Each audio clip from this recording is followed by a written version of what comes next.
Okay, ప్రస్తుతానికైతే Nampally magistrate ముందు arguments జరుగుతున్నాయి అండ్ హైకోర్టులో కూడా 4 o'clock టైం ఇచ్చారు కాబట్టి అక్కడ కూడా advocates they are eagerly waiting ఏం జరుగుతుంది అనేది. కానీ ఈ ప్రాసెస్ అంతా జరగడానికి ముందు ఇవాళ ఒక ఇంపార్టెంట్ అప్డేట్ ఈ పర్టికులర్ కేసులో జరిగింది. అదేంటంటే అల్లు అర్జున్ని ఓ పక్క అరెస్ట్ చేయడానికి ఆయన ఇంటికి వెళ్ళడానికి ముందుగానే ఆ రోజు అంటే 4th నైట్ జరిగిన ఇన్సిడెంట్లో ఒక ప్రత్యక్ష సాక్షి ఉన్నారు. పీసీఆర్ టీం వీలైతే అతని బయటని ఒకసారి ప్లే చేసే ప్రయత్నం చేయండి. ఆ ప్రత్యక్ష సాక్షిని ఇవాళ చికటపల్లి పోలీసులు ఇవాళ మళ్ళీ పిలిచారు పోలీస్ స్టేషన్కి.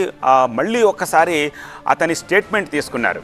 Rainbow hospital silver Jubilee offer లో భాగంగా ఈ డిసెంబర్ 31, 2024లోగా రిజిస్టర్ చేసుకున్న వారికి IVF కేవలం 99,000 రూపాయలకే పొందండి.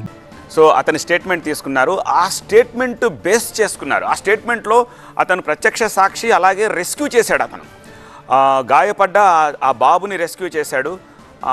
సో ఈ ఎంటైర్ ఇన్సిడెంట్లో అతను ప్రత్యక్ష సాక్షిగా ఉన్నాడు. అలాగే చికటపల్లి SI ఒక లేడీ ఉన్నారు, ఆవిడ ప్లస్ ఒక కానిస్టేబుల్ ఉన్నారు.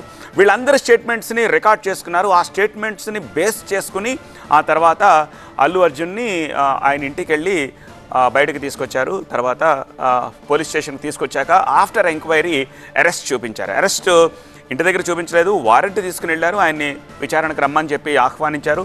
ఆయన పోలీస్ స్టేషన్కి వచ్చాక ఆఫ్టర్ ఎంక్వైరీ తర్వాత ఆ స్టేట్మెంట్ని బేస్ చేసుకుని ఆయన్ని అరెస్ట్ చూపించి వాళ్ళ అల్లు అర్జున్ భార్యకి అలాగే తండ్రికి ఇద్దరికి కూడా ఇన్ఫర్మేషన్ ఇచ్చారు, అరెస్ట్ చూపించాము అని చెప్పేసి.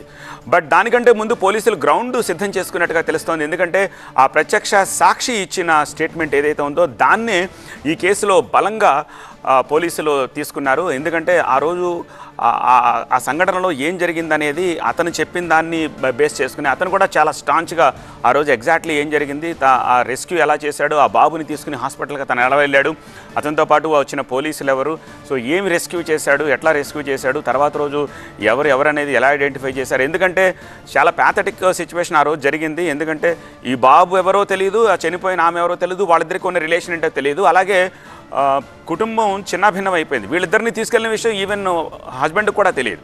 తర్వాత హస్బెండ్ పోలీస్ స్టేషన్కి వెళ్తే, హాస్పిటల్కి వెళ్తే మీ పెళ్లి ఫోటోలు చూపించండి, లేకపోతే మీ లేటెస్ట్ ఫోటోలు చూపించండి అని చెప్పి చూపించమని కన్ఫర్మ్ చేసుకుని అప్పుడు వీళ్ళంతా ఒక ఫ్యామిలీ జరిగింది అని చెప్పి తెలుసుకునే ప్రయత్నం చేశారు. సో ఈ స్టేట్మెంట్ని బేస్ చేసుకునే అరెస్ట్ చూపించినట్టుగా తెలుస్తోంది.